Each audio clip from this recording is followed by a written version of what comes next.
Hi hello ನಮಸ್ತೆ welcome to Raman tutorial for G K.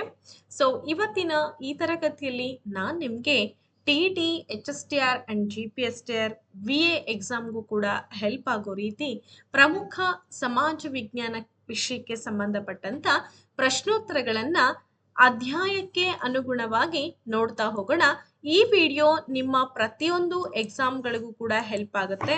ಅದು ಯಾವ ರೀತಿ ಅಂತಂದ್ರೆ ಜಿ ಕೆ ರೂಪದಲ್ಲಿ. ಸೊ ನೋಡಿ, ನೀವು ಸಾಮಾನ್ಯ ಜ್ಞಾನವನ್ನ ಕಂಪ್ಲೀಟ್ ಆಗಿ ಓದ್ಕೊಳ್ಬೇಕಪ್ಪ ಅಂತಂದ್ರೆ ಅದರಲ್ಲಿ ಬಹುಮುಖ್ಯವಾಗಿ ಆಧಾರಗಳು ಅಂತಕ್ಕಂಥ ಅಧ್ಯಾಯ ಏನಿದೆ, ಆ ಆಧಾರಗಳು ಅನ್ನುವಂತಹ ಒಂದು ಅಧ್ಯಾಯಕ್ಕೆ ಸಂಬಂಧಪಟ್ಟಂತಹ ಪ್ರಶ್ನೋತ್ತರಗಳನ್ನ ನಿಮ್ಗೆ ಪರೀಕ್ಷೆಯಲ್ಲಿ ಹೇಗೆಲ್ಲ ಕೇಳ್ತಾರೆ ಅನ್ನೋದ್ರ ಬಗ್ಗೆ ಇವತ್ತಿನ ಈ ತರಗತಿಯಲ್ಲಿ ನಾನು ನಿಮ್ಗೆ ತಿಳಿಸ್ತಾ ಹೋಗ್ತೇನೆ. So let's learn beautiful session. ಸರಿ, ಹಾಗಾದ್ರೆ ಬನ್ನಿ ಈ ತರಗತಿಯನ್ನ ಕಂಪ್ಲೀಟ್ ಆಗಿ ನೋಡಿ. ಜೊತೆಗೆ ನಮ್ಮ ಚಾನಲ್ಗಿನ್ನು ಯಾರು ಸಬ್ಸ್ಕ್ರೈಬ್ ಮಾಡಿಲ್ವೋ ದಯವಿಟ್ಟು ಸಬ್ಸ್ಕ್ರೈಬ್ ಮಾಡಿ. ಹಾಗೇನೆ ಪಕ್ಕದಲ್ಲಿ ಕಾಣ್ತಕ್ಕಂಥ ಬೆಲ್ ಐಕನ್ ಅನ್ನು ಕೂಡ ಕ್ಲಿಕ್ ಮಾಡಿ. ಮುಂದೆ ಬರ್ತಕ್ಕಂತಹ ಎಲ್ಲಾ ಒಂದು ವಿಡಿಯೋ ನೋಟಿಫಿಕೇಶನ್ಸ್ಗಳು ನಿಮ್ಮ ಮೊಬೈಲ್ಗೆ ಬಂದು ತಲುಪುತ್ತೆ. ಹಾಗಾದ್ರೆ ಮೊದಲನೇದಾಗಿ ನಾವು ಕಲಿತಾ ಇರ್ತಕ್ಕಂತಹ ಪ್ರಮುಖ ಅಧ್ಯಾಯ ಅಂದ್ರೆ ಆಧಾರಗಳು. ಇತಿಹಾಸವನ್ನ ನಾವು ಸಮೀಕ್ಷೆ ಮಾಡೋದಾದ್ರೆ, ಇತಿಹಾಸದ ವಿಷಯಗಳನ್ನ ತಿಳ್ಕೊಳ್ಳೋದಾದ್ರೆ ಅದಕ್ಕೆ ಬೇಕಾಗಿರುವಂತಹ ಒಂದು ಮುಖ್ಯ ಅಂಶ ಅಂತಂದ್ರೆ ಆಧಾರಗಳು. ಇಂಥ ರಾಜ ಇದ್ದ, ಇಂಥ ಶಾಸನ ಕೇಳ್ಬಂತು, ಹೀಗೆ ಸ್ತಂಭ ಇದೆ, ಹೀಗೆ ದೇವಾಲಯ ಇದೆ, ಹೀಗೆ ನೂರಾರು ವಿಷಯಗಳನ್ನ ನಾವು ಕಲಿಯುವಂಥದ್ದು ಆಧಾರಗಳ ಮುಖಾಂತರ. ಬನ್ನಿ, ಈ ಅಧ್ಯಾಯ ಏನಿಲ್ಲ ಅಂದ್ರೂ ನಿಮ್ಮೆಲ್ಲಾ ಎಕ್ಸಾಮ್ಸ್ಗೂ ಕೂಡ ಮ್ಯಾಕ್ಸಿಮಮ್ ಅಂಕಗಳನ್ನ ತಂದುಕೊಡುತ್ತೆ. ಸುಮಾರು 5 ಅಂಕದ ಪ್ರಶ್ನೆಗಳು ಕೂಡ ಈ ಅಧ್ಯಾಯದಿಂದ ಬರುವಂತ ಸಾಧ್ಯತೆ ಇದೆ. ನೋಡಿ, ನಮ್ಮ ಭಾರತದ ಐತಿಹಾಸಿಕ ಆಧಾರಗಳ 2 ಪ್ರಮುಖ ವಿಧಗಳು.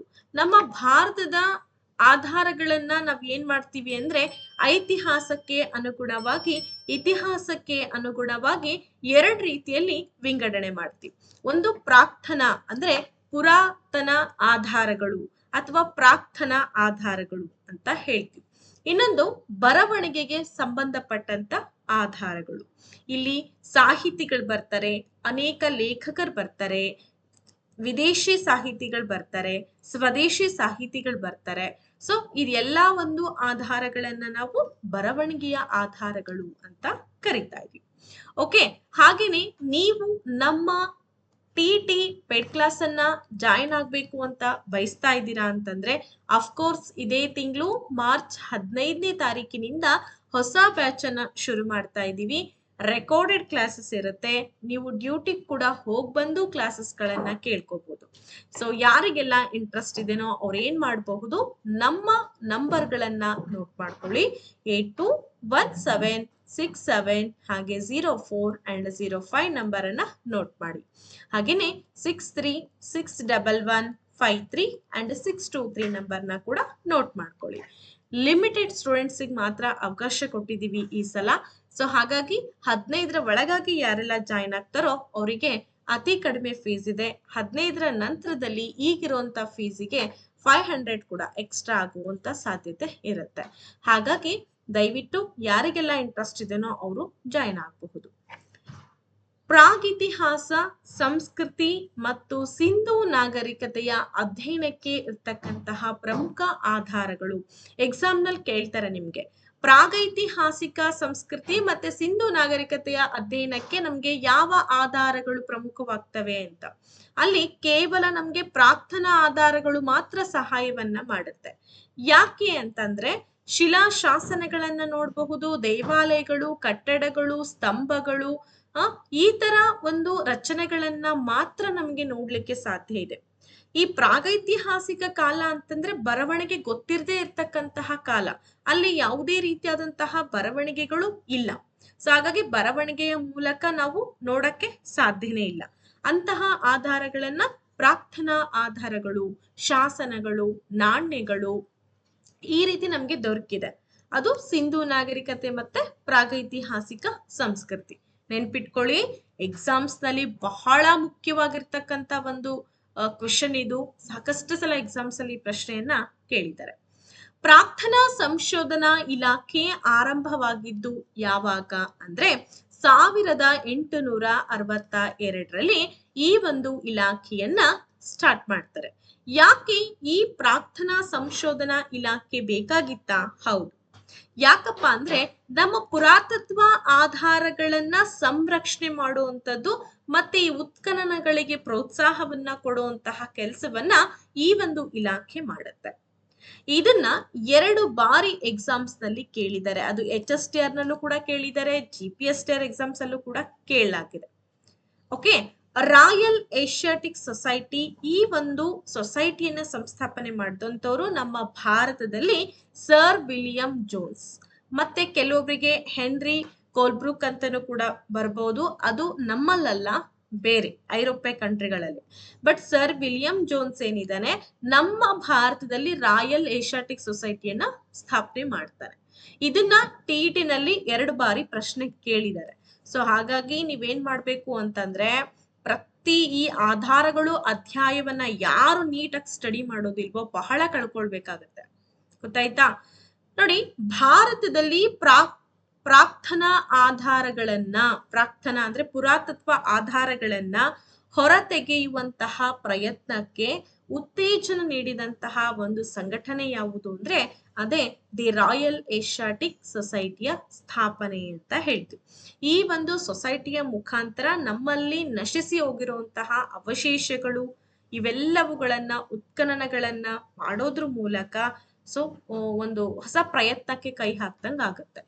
ನೆಕ್ಸ್ಟ್, ಲಾರ್ಡ್ ಕರ್ಜನ್, ಈತನು ಕೂಡ ಬ್ರಿಟಿಷ್ ಅಧಿಕಾರಿ, ನಿಮಗೆ ಗೊತ್ತಿರಬಹುದು ಅಂತ ಅನ್ಕೊಳ್ತೀನಿ. ಸೊ ಲಾರ್ಡ್ ಕರ್ಜನ್ ನಿಂದ ಸ್ಥಾಪಿತವಾದಂತಹ ಪುರಾತತ್ವ ಇಲಾಖೆಯ ಮೊದಲ ನಿರ್ದೇಶಕರು ಯಾರು? ಅವರ ಹೆಸರೇ ಸರ್ ಜಾನ್ ಮಾರ್ಷಲ್ ಅಂತ ಹೇಳ್ತೀವಿ. ಲಾರ್ಡ್ ಕರ್ಜನ್ ಏನ್ ಮಾಡ್ತಾನೆ, ಪುರಾತತ್ವ ಇಲಾಖೆಯನ್ನ ಆರಂಭ ಮಾಡ್ತಾನೆ. ಇಲ್ಲಿ ಕೂಡ ಒಂದು ಪ್ರಶ್ನೆ ಬರುತ್ತೆ ನಿಮ್ಗೆ. ಓಕೆ, ಪುರಾತತ್ವ ಇಲಾಖೆನ ಯಾರು ಸ್ಥಾಪನೆ ಮಾಡ್ತಾರೆ ಅಂದ್ರೆ ಲಾರ್ಡ್ ಕರ್ಜನ್. ಸೊ ಅದರ ಮೊದಲ ನಿರ್ದೇಶಕರು ಯಾರು ಅಂತಂದಾಗ sir John Marshall. Okay, next ಬರೋಣ. ಇನ್ನು ಶಾಸನಗಳ ಬಗ್ಗೆ ಸುವ್ಯವಸ್ಥಿತವಾಗಿ ಅಧ್ಯಯನ ಮಾಡ್ತಾ ಇದ್ದೀವಿ ಅಂತಂದ್ರೆ ಅದರ ಒಂದು ಶಾಖೆಯನ್ನ ನಾವು ಶಾಸನ ಶಾಸ್ತ್ರ ಅಂತ ಕರಿತೀವಿ. ನಾಣ್ಯಗಳ ಬಗ್ಗೆ ಅಧ್ಯಯನ ಮಾಡೋದು ನಾಣ್ಯ ಶಾಸ್ತ್ರ ಅಂತ ಕರಿತೀವಿ. ಇದನ್ನ ಎಕ್ಸಾಮ್ಸ್ ಅಲ್ಲಿ TET ಎಕ್ಸಾಮ್ ಅಲ್ಲಿ ಕೇಳಿದ್ರು. ಬರೀ TET ಎಕ್ಸಾಮ್ಸ್ ಅಂತಲ್ಲ, ಬೇರೆ ಬೇರೆ ಎಕ್ಸಾಮ್ಸ್ ಗಳಲ್ಲೂ ಕೂಡ ಇದು GK ಪಾಯಿಂಟ್ಸ್ ಆಗಿರೋದ್ರಿಂದ ಬೇರೆ ಬೇರೆ ಎಕ್ಸಾಮ್ಸ್ ಅಲ್ಲೂ ಕೂಡ ಕೇಳ್ತಾರೆ ನಿಮಗೆ. 8ನೇ ಪ್ರಶ್ನೆಗೆ ಹೋಗೋಣ. ಶಾಸನಗಳು ನಂಬಿಕಾರ್ಹ ಮಾಹಿತಿಗಳ ಆಧಾರಗಳು ಅಂತ ಹೇಳಿದಂತ ಶ್ರೇಷ್ಠ ನಮ್ಮ ಭಾರತೀಯ ಇತಿಹಾಸಕಾರರು ಯಾರು ಅಂತ ಕೇಳಿದ್ರೆ VS ಸ್ಮಿತ್ ಅವರು. ಇದು ಕೂಡ ಒಂದ್ಸಲ ಪ್ರಶ್ನೆ ಬಂದಿತ್ತು. ಇವರು ಶಾಸನಗಳ ಬಗ್ಗೆ ಒಂದು ಮಾತನ್ನ ಹೇಳ್ತಾರೆ. ಶಾಸನಗಳು ನಂಬಿಕಾರ್ಹ ಮಾಹಿತಿಗಳನ್ನ ಒದಗಿಸ್ಕೊಡುತ್ತೆ ಅಂತ ಕರೆದವರು ಅಂತ ಹೇಳಿದವರು VS ಸ್ಮಿತ್ ಅವರು. ಓಕೆ, ನೆಕ್ಸ್ಟ್ 9ನೇ ಪ್ರಶ್ನೆಗೆ ಹೋಗೋಣ. ಶಾಸನಗಳಲ್ಲಿ ಬಳಕೆಯಾದಂತಹ ಪ್ರಮುಖ ಭಾಷೆಗಳು. ನೋಡಿ, ನಾವು ಅಶೋಕ ಮಹಾಶಯನನ್ನ ಶಿಲಾಶಾಸನಗಳ ಪಿತಾಮಹ ಅಂತ ಕರಿತೀವಿ. ಯಾಕಂದ್ರೆ ಅವನ ಕಾಲದಲ್ಲಿ ಸಾಕಷ್ಟು ಶಾಸನಗಳನ್ನ ಅವನ್ ಏನ್ ಮಾಡ್ತಾನೆ, ನಿರ್ಮಾಣವನ್ನ ಮಾಡ್ತಾನೆ. ಸೊ ಅವನು ಕೆಲವೊಂದು ಭಾಷೆಯನ್ನ ಬಳಕೆ ಮಾಡ್ತಾನೆ. ಅವನಷ್ಟೇ ಅಲ್ಲ, ನಮ್ಮ ಕರ್ನಾಟಕದಲ್ಲೂ ಕೂಡ ಶಾಸನಗಳು ದೊರೆತಿದೆ. ಬೇರೆ ಬೇರೆ ಇಡೀ ನಮ್ಮ ಭಾರತದಾದ್ಯಂತ ಶಾಸನಗಳು ದೊರೆತಿರೋದು ನೋಡ್ತಾ ಇದೀವಿ. ಅವನು ಪಾಳಿ ಮತ್ತೆ ಪ್ರಾಕೃತ ಭಾಷೆಯನ್ನ ಜಾಸ್ತಿ ಬಳಸ್ತಾನೆ ಅಶೋಕ. ನಮ್ಮ ಕನ್ನಡದವರು ಕನ್ನಡ ಮತ್ತೆ ಸಂಸ್ಕೃತ ಭಾಷೆಯನ್ನ ಬಳಸಿದ್ದಾರೆ. ತಮಿಳಿನವರು ತಮಿಳು ಮತ್ತೆ ಸಂಸ್ಕೃತ ಭಾಷೆಯನ್ನ ಬಳಸಿದ್ದಾರೆ. ಸೊ ನೋಡಿ, ಇಲ್ಲಿ ನೀವು ಹೇಳ್ಬೋದು ನಮ್ಮ ಒಂದು ದೇಶದಲ್ಲಿ ಶಾಸನಗಳಲ್ಲಿ ಬಳಕೆಯಾದಂತ ಪ್ರಮುಖ ಭಾಷೆಗಳು ಅಂದ್ರೆ ಸಂಸ್ಕೃತ, ಪಾಳಿ, ಪ್ರಾಕೃತ, ತಮಿಳು, ತೆಲುಗು, ಕನ್ನಡ. ಸೊ ಇವೆಲ್ಲವೂ ಕೂಡ ಶಾಸನಗಳಲ್ಲಿ ಬಳಕೆಯಾದಂತಹ ಪ್ರಮುಖ ಭಾಷೆಗಳು ಅಂತ ಹೇಳ್ತಾ ಇದ್ದೀವಿ. ಗೊತ್ತಾಯ್ತಲ್ವಾ ಎಲ್ರಿಗೂ ಕೂಡ? ಸೊ ಇದ್ರ ಮೇಲೆ ನೀವು ಯಾರು ಕೂಡ ನೆಗ್ಲೆಕ್ಟ್ ಮಾಡಬಾರ್ದು ಅಂತ ನಾನು ಹೇಳ್ತಾ ಇದ್ದೀನಿ.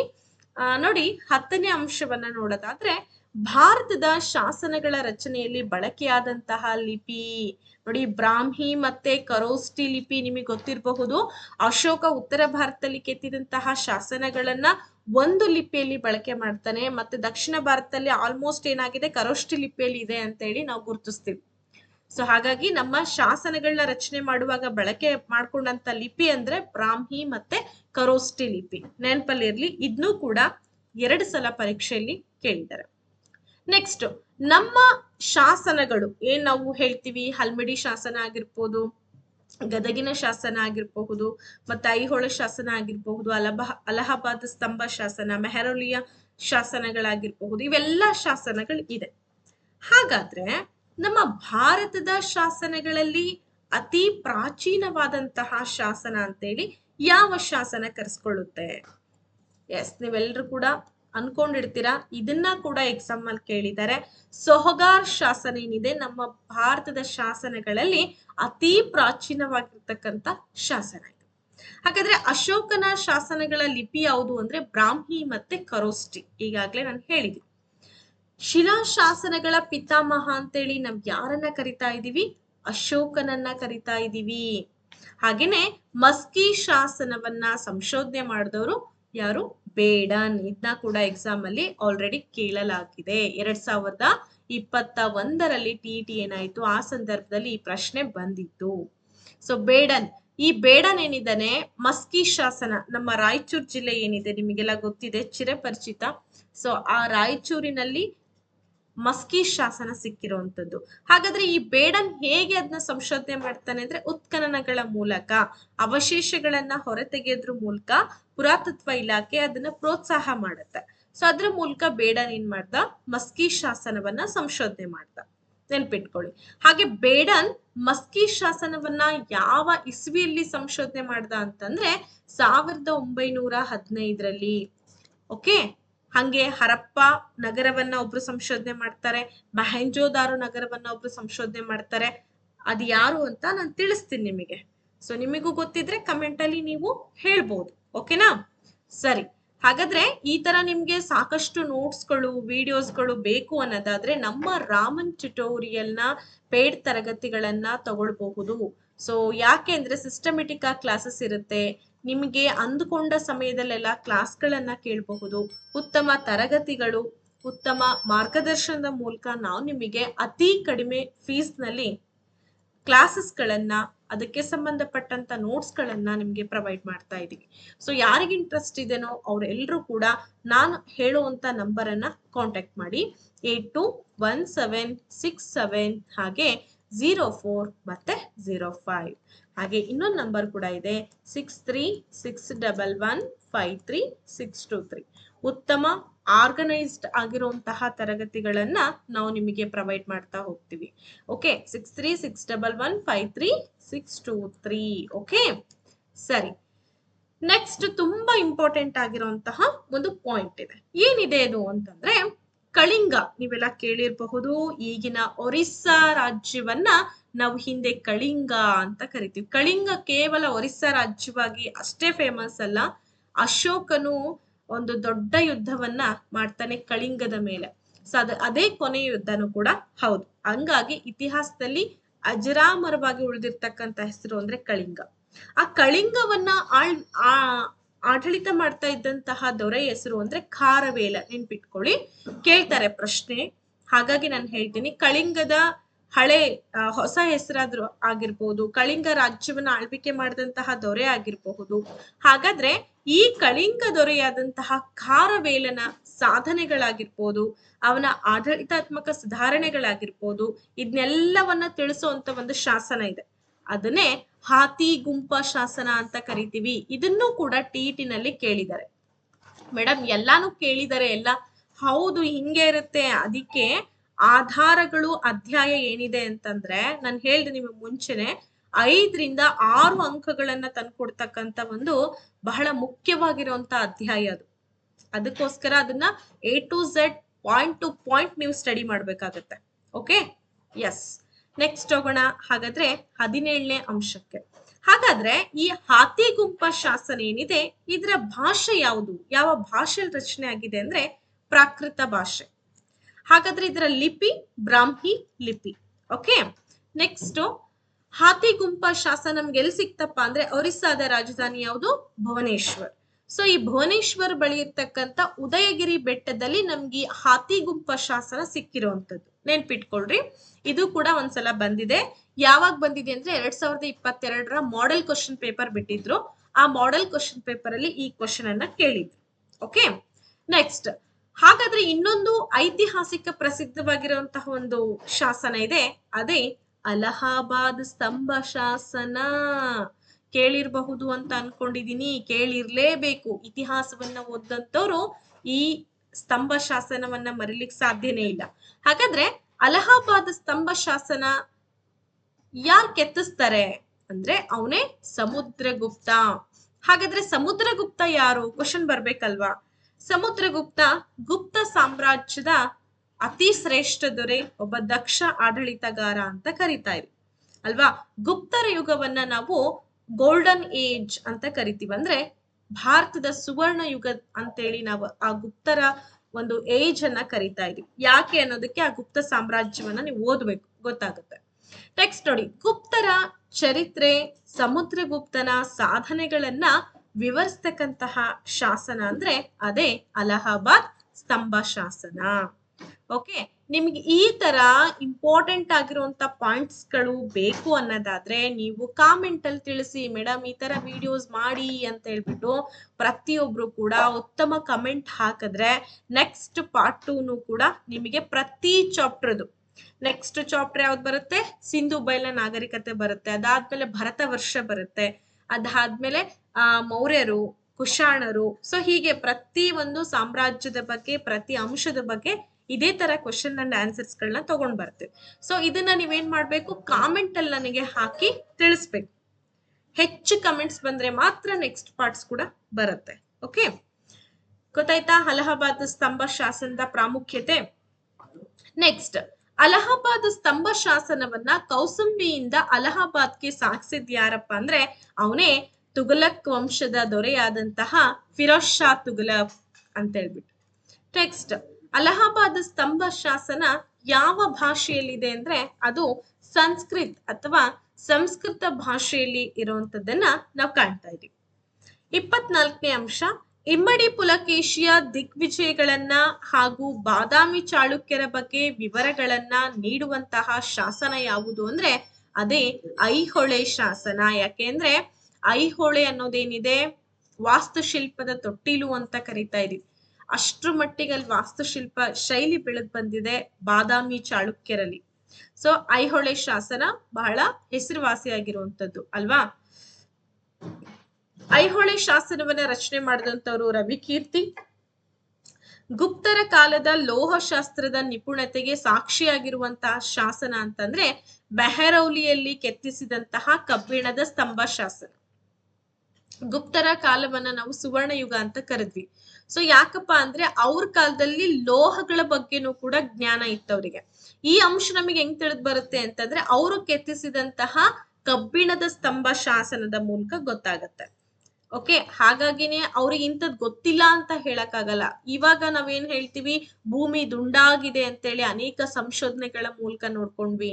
ಆಮೇಲೆ ಈ 0 ಅಂತಕ್ಕಂತ ಒಂದು ಏನಂತ ಹೇಳ್ತೀವಿ ಸಂಖ್ಯೆಯನ್ನ ನೀಡಿದಂತಹ ಒಂದು ಶ್ರೇಷ್ಠ ಲೇಖಕನು ಕೂಡ ಅವ್ರ ಕಾಲದಲ್ಲೇ ಬರ್ತಾನೆ. ಒಟ್ಟಾರೆಯಾಗಿ ಹೇಳೋದಾದ್ರೆ ಸಾಹಿತ್ಯ ಆಗಿರ್ಬೋದು, ಕಲೆ ಆಗಿರ್ಬೋದು, ಈ ತರ ಒಂದು ಏನಂತ ಹೇಳ್ತೀವಿ ಆಡಳಿತಾತ್ಮಕ ಸುಧಾರಣೆಗಳಾಗಿರ್ಬೋದು, ಎಲ್ಲವನ್ನ ಉತ್ಕೃಷ್ಟಕ್ಕೆ ಒಯ್ದಂತಹ ಒಂದು ಸಾಮ್ರಾಜ್ಯ ಅಂತಂದ್ರೆ ಅದು ಗುಪ್ತ ಸಾಮ್ರಾಜ್ಯ ಅಂತ ಕರಿತಾ ಇದ್ವಿ.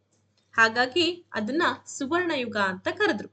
ನೆಕ್ಸ್ಟ್, ಕದಂಬರು ನಮ್ಮ ಕರ್ನಾಟಕವನ್ನ ಆಳ್ವಿಕೆ ಮಾಡಿದಂತಹ ಪ್ರಪ್ರಥಮ ರಾಜವಂಶ. ನೆನ್ಪಿಟ್ಕೊಳ್ಳಿ, ಕದಂಬರ ಬಗ್ಗೆ ಕಂಪಲ್ಸರಿ 2 ಕ್ವಶನ್ಸ್ ಇದ್ದೇ ಇರುತ್ತೆ TET ನಲ್ಲಿ. ನೆನ್ಪಿಟ್ಕೊಳ್ಳಿ, ಯಾಕಂತಂದ್ರೆ ನೀವು 2014ರಿಂದಲೂ ಕೂಡ ಕ್ವಶನ್ ಪೇಪರ್ ಗಮನಕ್ಕೆ ತೆಗೆದುಕೊಂಡಾಗ ನಿಮ್ಗದು ಗೊತ್ತಾಗತ್ತೆ. ಕದಂಬರ ಇತಿಹಾಸಕ್ಕೆ ಸಂಬಂಧಪಟ್ಟಂತ ಮಾಹಿತಿಯನ್ನ ನೀಡುವಂತ ಶಾಸನ ಇದೆ, ಅದೇ ತಾಳಗುಂದದ ಶಾಸನ. ಹಾಗೆ ಕದಂಬರ ಕಾಲದಲ್ಲಿ ಹಲ್ಮಿಡಿ ಶಾಸನನು ಕೂಡ ಬರುತ್ತೆ.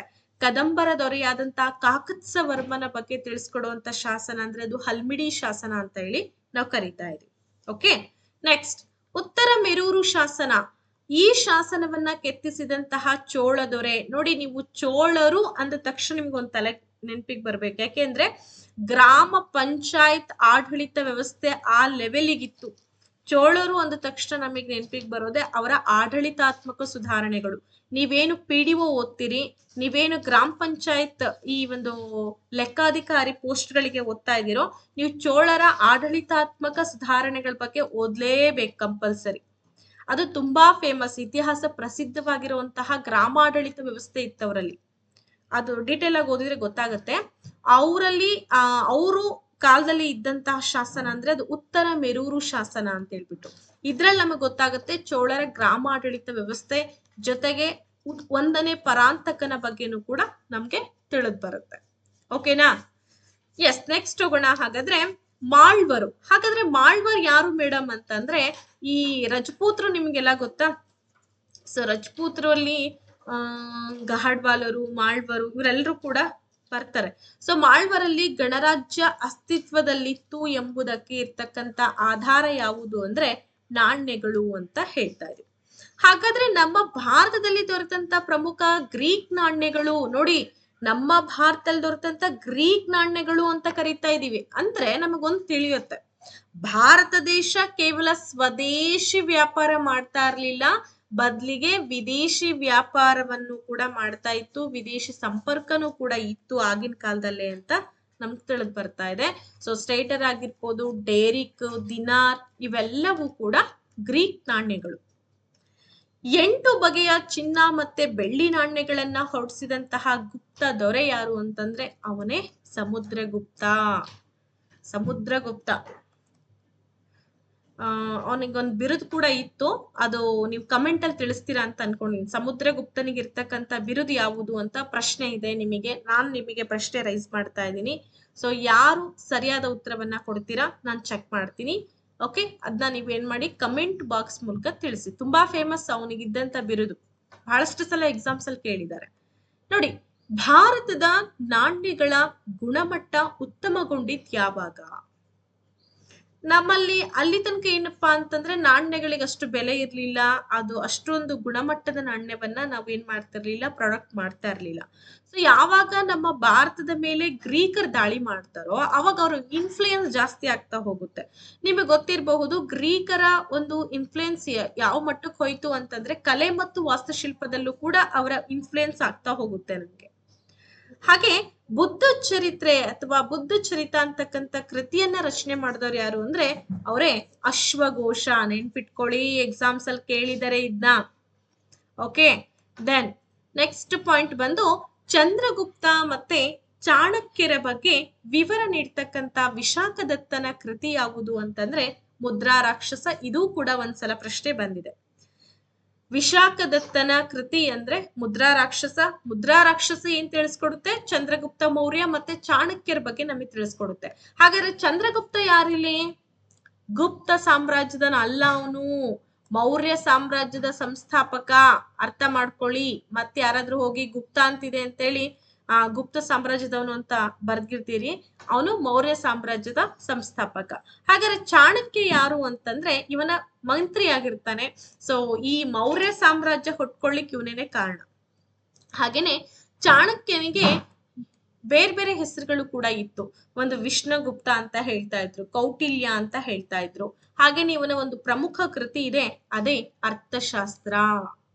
ನೆನ್ಪಿಟ್ಕೊಳ್ಳಿ, ರಾಜಕೀಯ ವ್ಯವಸ್ಥೆ ಬಗ್ಗೆ, ರಾಜಕೀಯದಲ್ಲಿ ಬರ್ತಕ್ಕಂಥ ಇಲಾಖೆಗಳ ಬಗ್ಗೆ ನಮ್ಗೆ ತಿಳಿಸ್ಕೊಟ್ಟಂತಹ ಒಂದು ಕೃತಿ ಅಂದ್ರೆ ಅದೇ ಅರ್ಥಶಾಸ್ತ್ರ.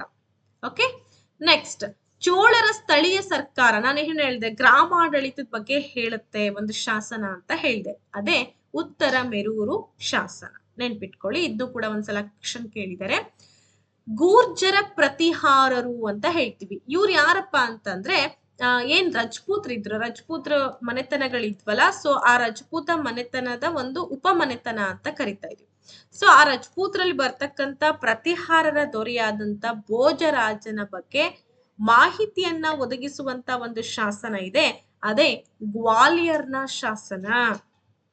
ನೆಕ್ಸ್ಟ್ ಸಿಲೋನ್. ಸಿಲೋನ್ ಬಹಳ ಫೇಮಸ್. ಯಾಕೆ ಅಂತಾನು ಕೂಡ ಹೇಳ್ತೀನಿ. ಯಾಕೆಂದ್ರೆ ಬೌದ್ಧ ಧರ್ಮದ ಒಂದು ಪ್ರತಿಪಾದನೆ ಜಾಸ್ತಿ ಆಗುತ್ತೆ ಸಿಲೋನ್ ನಲ್ಲಿ.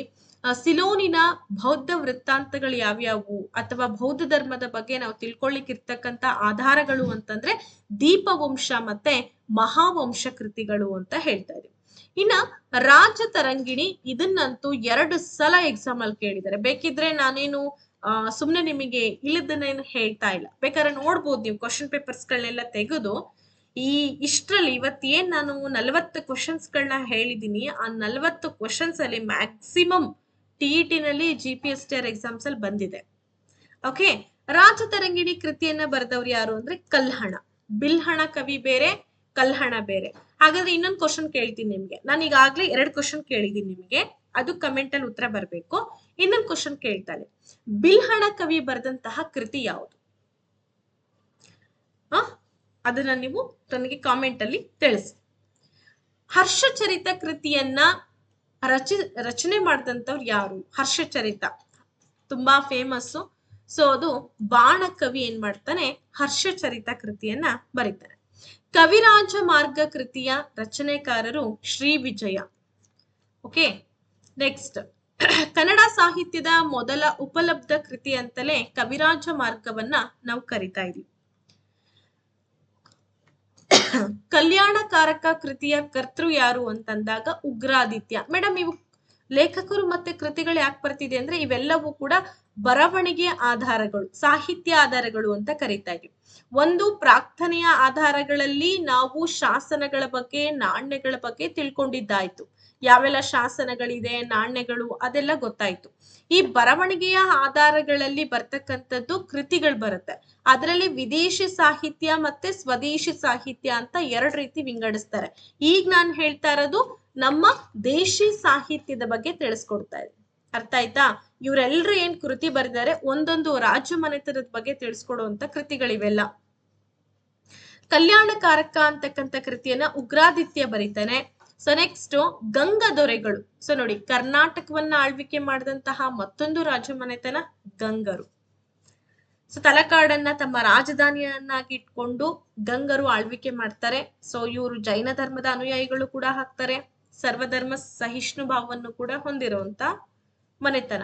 ಸೊ ಈ ಗಂಗ ದೊರೆಗಳ ಬಗ್ಗೆ ವಿವರ ನೀಡುವಂತ ಶಿವಮಾರ ದೊರೆ ಏನ್ ಮಾಡ್ತಾನೆ ಅಂದ್ರೆ ಒಂದು ಕೃತಿಯನ್ನ ರಚನೆ ಮಾಡ್ತಾನೆ, ಗಜಾಷ್ಟಕ. ಇದನ್ನು ಕೂಡ TET ಅಲ್ಲಿ ಕೇಳಿದ್ದಾರೆ. ಓಕೆ, ಎಕ್ಸಾಮ್ ಬೇಕಾರೆ ಎಕ್ಸಾಮ್ ನಲ್ಲಿ ಕೇಳಲಾಗಿದೆ, ಕ್ವಶನ್ ಪೇಪರ್ಸ್ ಗಳನ್ನ ನೀವು ಚೆಕ್ ಮಾಡ್ಬೋದು. ನೆಕ್ಸ್ಟ್ ಬರೋದು ದಿ ಫೇಮಸ್ ಚಾವುಂಡರಾಯ. ಯಾರಿಗ್ ಗೊತ್ತಿಲ್ಲ ಚಾವುಂಡರಾಯ? ಎಲ್ರಿಗೂ ಕೂಡ ಗೊತ್ತಿದೆ. ಸೊ ಗಂಗರ ಮಂತ್ರಿ ಆದಂತಹ ಒಬ್ಬ ವ್ಯಕ್ತಿ. ಚಾವುಂಡರಾಯ ಪುರಾಣ ಕೃತಿಯನ್ನ ಬರೆದಂತವನೇ ಚಾವುಂಡರಾಯ. ಸೊ ಜೈನ ಧರ್ಮದ ಕೃತಿ ಅಂತಾನೂ ಕೂಡ ಇದನ್ನ ನಾವು ಕರಿತಾ ಇದೀವಿ. ಅವನು ಜೈನ ಧರ್ಮದ ಅನುಯಾಯಿ ಕೂಡ ಆಗಿದ್ದ. ನೆಕ್ಸ್ಟ್ ಕಲ್ಯಾಣ ಚಾಳುಕ್ಯರ ಅರಸರಾದಂತಹ 2ನೇ ತೈಲಪನ ಬಗ್ಗೆ ವಿವರವನ್ನ ಒಳಗೊಂಡಂತಹ ರನ್ನನ ಕೃತಿ ಯಾವುದು ಅಂದ್ರೆ ಅಜಿತನಾಥ ಪುರಾಣ. ನೆನ್ಪಿಟ್ಕೊಳ್ಳಿ, ಕರ್ನಾಟಕದವ್ರು ಇವರೆಲ್ಲ. ಓಕೆ, ಏನ್ ಕನ್ನಡ ಸಾಹಿತ್ಯ ಓದ್ತೀರಿ, ಇವರೆಲ್ಲರ ಬಗ್ಗೆನೂ ಕೂಡ ಅಲ್ಲಿ ಓದ್ಬೇಕಾಗತ್ತೆ. ರನ್ನ ತನ್ನ ಆಶ್ರಯದಾತನಾದಂತಹ ಇರುವೆ ಬೆಡಂಗನನ್ನ ಭೀಮನಿಗೆ ಹೋಲಿಸಿ ಬರೆದಂತ ಕೃತಿ ಯಾವುದು ಅಂದ್ರೆ ಗದಾಯುದ್ಧ. ಎಕ್ಸಾಮ್ ನಲ್ಲಿ ಕೇಳ್ತಾರೆ, ಗದಾಯುದ್ಧ ಕೃತಿಯನ್ನ ಬರೆದವ್ರು ಯಾರು ಅಂತಂದ್ರೆ ಆತನೇ ರನ್ನ. ಹಾಗಾದ್ರೆ ಈ ಗದಾಯುದ್ಧ ಕೃತಿ ನಮ್ಗೆ ಏನ್ ತಿಳಿಸ್ಕೊಡುತ್ತೆ ಅಂತಂದ್ರೆ ಇರುವೆ ಬೆಡಂಗನನ್ನ, ಸೊ ಚಾಲುಕ್ಯರ ದೊರೆಯಾದಂತಹ ಇರುವೆ ಬೆಡಂಗನನ್ನ ಭೀಮನಿಗೆ ಹೋಲಿಸಿ ಬರೆದಂತಹ ಕೃತಿ ಅದು. ಓಕೆ, ಚಾಲುಕ್ಯ 6ನೇ ವಿಕ್ರಮಾದಿತ್ಯನ ಆಳ್ವಿಕೆಯ ಕಾಲದಲ್ಲಿ ಅಥವಾ ಆಳ್ವಿಕೆಯ ಮಾಹಿತಿಯನ್ನ ನೀಡ್ತಕ್ಕಂತ ಒಂದು ಗ್ರಂಥ ಇದೆ, ಅದೇ ವಿಕ್ರಮಾಂಕ ದೇವ ಚರಿತೆ ಅಂತ ಹೇಳ್ಬಿಟ್ಟು. ವಿಕ್ರಮಾಂಕ ದೇವ ಚರಿತೆ ಕೃತಿಯನ್ನ ಬರ್ದಂತವ್ರು ಯಾರು ಅಂದ್ರೆ ಬಿಲ್ಹಣ. ನಿಮ್ಮ ಒಂದು ಪ್ರಶ್ನೆಗೆ ಉತ್ತರ ಸಿಕ್ತು ಅಂತ ಅನ್ಕೊಳ್ತೀನಿ. ಸೊ ಒಳ್ಳೇದು. ತಾರಿಕ್ ಇ ಶೇರ್ ಶಾ ಈ ಕೃತಿಯನ್ನ ಬರೆದಂತಹ ಒಬ್ಬ ಶ್ರೇಷ್ಠ ಲೇಖಕರು ಅಂದ್ರೆ ಅಬ್ಬಾಸ್ ಖಾನ್ ಕಿತಾಬ್ ಅಂತ ಹೇಳ್ಬಿಟ್ಟು ನೆನ್ಪಿಟ್ಕೊಳ್ಳಿ. ನೆಕ್ಸ್ಟ್ ಅಬ್ಬಾಸ್ ಖಾನ್ ಅಷ್ಟೇ, ಅವ್ನ್ ಕಿತಾಬ್ ಅಲ್ಲ. ಕಿತಾಬ್ ಉರ್ ರಹಲಾ ಕೃತಿಯನ್ನ ಬರೆದಂತಹ ಮೊರಕ್ಕಾದ ಪ್ರವಾಸ. ಇವೆಲ್ಲವೂ ಕೂಡ ವಿದೇಶಿ ಬರಹಗಳು. ಸ್ವದೇಶಿ ಬರಹಗಳು ಇನ್ನೂ ಇದೆ ಸಾಕಷ್ಟು, ಅದನ್ನ ಇನ್ನೊಂದು ತರಗತಿಯಲ್ಲಿ ಕೂಡ ಡಿಸ್ಕಷನ್ ಮಾಡ್ತೀನಿ. ಇದು ವಿದೇಶಿ ಬರಹಗಳು. ಇಬ್ನ ಬಟೂಟ್ ಅಂತೇಳಿ ಬಹಳ ಫೇಮಸ್, ಬಹಳಷ್ಟು ಸಲ ಈ ಪ್ರಶ್ನೆ ಕೇಳಿದ್ದಾರೆ. ಸೊ ಇವನೇನ್ ಮಾಡ್ತಾನೆ, ಕಿತಾಬ್ ಉರ್ ರಹಲಾ ಅಂತಕ್ಕಂಥ ಕೃತಿಯನ್ನ ಕೂಡ ಬರೀತಾನೆ. ಅಕ್ಬರ್ ನಾಮ ಈ ಒಂದು ಕೃತಿಯನ್ನ ಬರೆದಂತವ್ರು ಅಬುಲ್ ಫಜಲ್ ಅಂತ ಹೇಳ್ಬಿಟ್ಟು. ನೆಕ್ಸ್ಟ್ ಹುಮಾಯೂನ್ ಈ ನಾಮಕೃತಿಯನ್ನ ಬರೆದಂತವ್ರು ಗುಲ್ಬದನ್ ಬೇಗಂ ಅಂತ ಹೇಳ್ಬಿಟ್ಟು. ನೆಕ್ಸ್ಟ್ ಬಾಬರ್ ನಾಮ ಎಂಬ ಕೃತಿಯನ್ನ ಸ್ವತಃ ಏನ್ ಮಾಡ್ತಾನೆ ಅಂದ್ರೆ ಬಾಬರ್ನೇ ರಚಿಸ್ತಾನೆ. ಹಾಗಾದ್ರೆ ಬಾಬರ್ ಯಾರು? ಮೊಘಲ್ ವಂಶದ ಸಂಸ್ಥಾಪಕ ಅಲ್ವಾ? ಸೊ ಹಾಗಾದ್ರೆ ಬಾಬರ್ ನಂತರ ಯಾವೆಲ್ಲ ದೊರೆಗಳು ಬರ್ತಾರೆ, ಮೊಘಲರ ಆಳ್ವಿಕೆ ಏನೇನು ಅಂತ ನಿಮ್ಗೆಲ್ಲ ಓದ್ಕೋಬೇಕಾಗುತ್ತೆ. ಯಾಕಂದ್ರೆ ಮೊಘಲರ ಬಗ್ಗೆ ನಿಮ್ಗೆ 3 ಅಂಕದ ಪ್ರಶ್ನೆಗಳನ್ನ ಟಿಇಟಿ ಎಕ್ಸಾಮ್ಸ್ ಅಲ್ಲಿ ಕೇಳ್ತಾರೆ. ಇನ್ನ ಶಹಜಹಾನ್, ಸೊ ಶಹಜಹಾನ್ ಕೂಡ ಎಲ್ಲಿ ಬರ್ತಾನೆ ಅನ್ನೋದು ನಿಮಗೆ ಗೊತ್ತಿದೆ ಅಂತ ಅನ್ಕೊಂಡಿದೀನಿ. ಶಹಜಹಾನ್ ನಾಮ ಎಂಬ ಕೃತಿಯನ್ನ ಬರೆದಂತವ್ರು ಇನಾಯತ್ ಖಾನ್ ಅಂತ ಹೇಳಿ ನಾವು ಹೇಳ್ತೇವೆ. ಇಂಡಿಕಾ ಗ್ರಂಥ ತುಂಬಾ ಫೇಮಸ್. ಮೌರ್ಯರ ಕಾಲದಲ್ಲಿ ಈ ಮೆಗಸ್ತನಿಸ್ ಏನ್ ಮಾಡ್ತಾನೆ ಅಂತಂದ್ರೆ ರಾಯಭಾರಿಯಾಗಿ ಬರ್ತಾನೆ. ಇಲ್ಲಿ ಬಂದ್ಬಿಟ್ಟು ಏನ್ ಮಾಡ್ತಾನೆ ಅಂದ್ರೆ ಇಂಡಿಕಾ ಗ್ರಂಥವನ್ನ ಬರೀತಾನೆ. ಮೆಗಸ್ತನಿಸ್ ಅಂದ್ರೆ ಇಂಡಿಕಾ ಅಂತ ನೆನ್ಪು ಬರ್ಬೇಕು. ಪೃಥ್ವಿರಾಜ್ ರಾಸೋ, ರಜಪೂತ್ರ ದೊರೆಯಾದಂತಹ ಪೃಥ್ವಿರಾಜ್ ರಾಸೋ, ಪೃಥ್ವಿರಾಜನ ಕುರಿತಾಗಿ ಬರೆದಂತಹ ಒಂದು ಕೃತಿ ಪೃಥ್ವಿರಾಜ್ ರಾಸೋ. ಸೊ ಈ ಕೃತಿಯನ್ನ ಬರೆದಂತವನು ಚಾಂದ್ ಬಾರ್ದಾಯಿ ಅಂತ ಹೇಳ್ಬಿಟ್ಟು. ಓಕೆ, ನೆಕ್ಸ್ಟ್ ಮಧುರಾ ವಿಜಯಂ ಕೃತಿಯನ್ನ ಬರೆದಂತವ್ರು ಗಂಗಾದೇವಿ. ನೆನ್ಪರಲ್ಲ ಮೇ ಕೆಲವೊಂದ್ಸಲ ಎಕ್ಸಾಮ್ಸ್ ಅಲ್ಲಿ.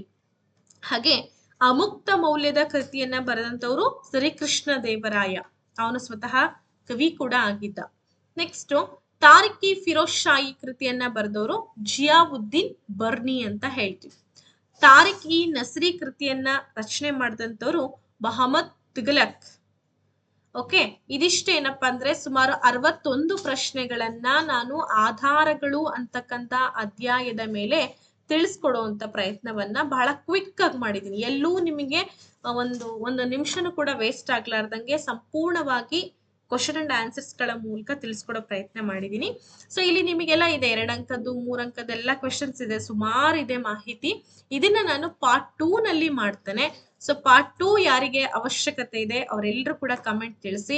ಮ್ಯಾಕ್ಸಿಮಮ್ ನಿಮ್ಗೆ 100+ ಈ ತರ ಕಮೆಂಟ್ಸ್ ಬಂತು ಅಂದ್ರೆ ಪಾರ್ಟ್ 2 ಬೇಕು ಮೇಡಮ್ ಅಂತ ಕಮೆಂಟ್ಸ್ ಬಂತು ಅಂದ್ರೆ ಮಾತ್ರ ಪಾರ್ಟ್ 2 ಬರುತ್ತೆ. ಓಕೆ, ಹೋಪ್ ಸೊ ಈ ವಿಡಿಯೋ ನಿಮ್ಗೆ ಇಷ್ಟ ಆಗಿದೆ ಅಂತ ನಾನು ಭಾವಿಸ್ತೀನಿ. ಇಷ್ಟ ಆಗಿದ್ರೆ ಏನ್ ಮಾಡ್ಬೇಕು, ಲೈಕ್ ಮಾಡ್ಬೇಕು, ಬೇರೆಯವ್ರಿಗೆಲ್ಲ ಶೇರ್ ಮಾಡ್ಬೇಕು. ಹಾಗೆ ನಿಮ್ಮಲ್ಲಿ ಏನಾದ್ರೂ ಗ್ರೂಪ್ಸ್ ಗಳಿದ್ರೆ ಅಲ್ಲಿ ಕೂಡ ಶೇರ್ ಮಾಡಿ. ಯಾರಿಗಾದ್ರೂ ತರಗತಿಯ ಅವಶ್ಯಕತೆ ಇದೆ, ಮಾರ್ಗದರ್ಶನದ ಅವಶ್ಯಕತೆ ಇದೆ ಅಂತಂದ್ರೆ ಟಿಇಟಿ ಕ್ಲಾಸಸ್ ಅನ್ನ ಜಾಯಿನ್ ಆಗ್ಬೇಕು ಅಥವಾ VA ಕ್ಲಾಸಸ್ ಅನ್ನ ಜಾಯಿನ್ ಆಗ್ಬೇಕು ಅಂತಂದ್ರೆ ನಮ್ಮ ನಂಬರ್ ಅನ್ನ ನೀವು ನೋಟ್ ಮಾಡ್ಕೊಳ್ಬಹುದು. 82176704 ಹಾಗೇನೆ 05 ನಂಬರ್ನ ನೋಟ್ ಮಾಡ್ಕೊಳ್ಳಿ. ಇನ್ನೊಂದು 6361153623 ನಂಬರ್ ಕೂಡ ನಿಮ್ಗೋಸ್ಕರ. Okay, thank you guys, all the best, by.